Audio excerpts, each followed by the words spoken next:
और ये वही उड़दंग है, ये बाबा साहब के विचारों का फॉलो नहीं कर रहे हैं यहाँ पे आज इस धरती पे भी आए लोग हैं, ये उनके विचारों को भी फॉलो नहीं करते हैं। ये बात हकीकत। आज सिर्फ 14 अप्रैल है तो आज तुम ये शोर शराबा ये सब चीजें हैं, लेकिन पिछले 364 दिन तुम करते क्या हो, ये बात महत्वपूर्ण है। बस आप करते क्या है सर? मैं एक अभी फील्ड वर्क करता हूँ। फील्ड वर्क करते हैं। बहुत खूब, बहुत सही बात कही आपने कि एक दिन आप यहाँ आकर अपना ये झंडा फहरा के 364 क्या करते हो आप, वो मैटर करता है।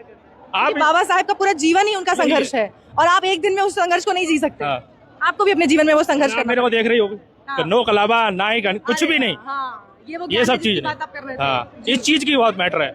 आदमी अपने सोच से ऊपर होता है, चाहे पद हो या ओहदा कितना भी बड़ा हो जाए, और जिसके विचार ही नीचे हैं वो कभी आगे ऊपर नहीं बढ़ सकता।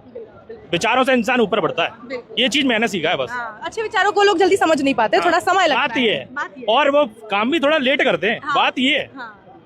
और आज की जो जनरेशन है वो चाहती है तुरंत जो हम फॉलो करें वो तुरंत उसका तुरंत मिले, वो नहीं मिलेगा, लेकिन उसमें टाइम लगता है। ये चीज बाबा साहब को पूरा जीवन लगाना पड़ा और आज भी शायद वो पूरी तरह सफल नहीं हो पाए हैं। नहीं। पूरा जीवन खपाने के बाद, अपने बच्चों को खोने के बाद भी आज भी कहीं ना कहीं जब कोई जातिगत घटना होती है, कोई भेदभाव होता है, तो कहीं ना कहीं वो सफलता पूरी नहीं है, नहीं होती, वो अभी भी अधूरी है। तो जब उन्हें नहीं मिला तो हमें एक दिन में कोई कैसे नहीं मिलेगा? नहीं, ये अभी तो और करना ही पड़ेगा संघर्ष। और ये एक दिन का दिखावा, ये संघर्ष नहीं हो सकता। बिल्कुल, ये आपकी बात से मैं सहमत हूँ। और सुन लीजिए, सही बात कह रहे हैं। इतनी बात तो नहीं आती, थोड़ा प्यार से समझाइए। इस चैनल को आप दिखाना, आप नहीं, और इन दीदी का नाम पूजा है, इनको याद भी रखना। मैं हमेशा कहता हूँ, और मैं कहता था कि ये मैं कभी मिलाऊंगा। आज उन्होंने मिला नहीं, यह तो क्रेडिट देना पड़ेगा, उन्होंने मिलाया है। ठीक है, चलिए ये क्रेडिट हम आपको देते हैं, आपने मिलाया। लेकिन हाँ, आप दोनों जो भी मिले हैं, जिसकी भी मर्जी से मिले हैं, बहुत बढ़िया है और आप दोनों की जोड़ी बहुत अच्छी है। ऐसे ही हंसते मुस्कुराते रहिए। आपने बहुत सही बात कही। लेकिन आजकल के जो ये युवा है, इन्हें थोड़ा ना ये चटक मटक अच्छा लगता है, थोड़ा ये हर चीज में रोमांच अच्छा लगता है। नहीं अच्छा लगता, ये भी बात नहीं। अच्छा, तो ये किसकी कारस्तानी है जो आज चल रहा है ना सोशल मीडिया पे? बात वो है। लेकिन ये समझेंगे लोग, ऐसी बात नहीं है, ये समझे ना। ये जब एकांत में बैठते होंगे ना, तब ये सोचते होंगे, और आज के बाद जब रीलें घुमाएंगे ना इंस्टाग्राम पे, फिर ये सोचेंगे कि अब करना क्या है। लेकिन फिर ये जो माहौल में बैठते हैं ना, माहौल बहुत बड़ा मैटर करता है। बस ये चीज मैंने देखा है। ये रीलें घुमाएंगे, फिर जब सोचेंगे हाथ जेब में हाथ डालेंगे, कुछ नहीं, खाली ये बात। आगे फिर सब बराबर हो जाता है।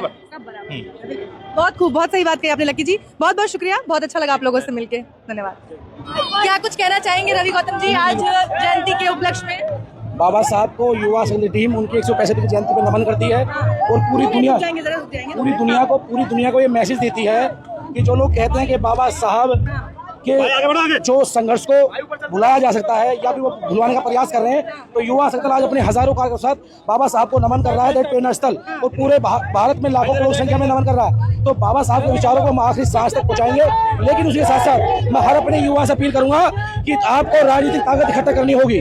बाबा साहब ने हमें राजनीतिक ताकत का इशारा किया है और माननीय काशीराम साहब ने हमें राजनीति के लिए कहा है। तो मेरी यही अपील है कि आप सब लोग बाबा साहब को नमन करें, उनके विचारधारा को अपनाएं और घर जाकर के होली, दिवाली, तीज त्योहार आज हमारा अपना ये है। तो अगर बाबा साहब ना होते तो हमें तो पशु जानवर जैसा समझा जाता, और जो आज हम जितनी ताकत से यहाँ हैं उतनी ताकत से कभी ना होते। लेकिन बाबा साहब को तो आज तमाम राजनीतिक पार्टियां, चाहे वो किसी भी विचारधारा की हो, सब नमन कर रही हैं। पर उनके विचारों का क्या, जिनको हर दिन लगभग खत्म किया जा रहा है? जो राजनीतिक पार्टियां सत्ता में बैठी हुई हैं और बाबा साहब को नमन कर रही हैं, वो सिर्फ दिखावा है, छलावा, वोटों की राजनीति को लेकर कर रही हैं। अन्य आज उनकी सरकार में बाबा साहब की प्रतिमाएं तोड़ी जाती हैं, उंगली तोड़ी जाती हैं, उनको जो उनका रंग है ब्लू, उसको अलग रंग में बदला जाता है। अभी मुख्यमंत्री जी ने कहा था कि जहाँ जहाँ बाबा साहब की प्रतिमाएं हैं वहाँ हम छत पटवाने का काम करेंगे। छत छोड़िए, बाबा साहब की कितनी प्रतिमाएं तोड़ी गई। ऐसा क्या है बाबा साहब में जो प्रशासन को लगना पड़ता है? तो आज भी वो लोग जो बाबा साहब को पहले नहीं चाहते थे, वो आज बाबा साहब को दबाना काम कर रहे हैं। लेकिन मैं बधाई दूंगा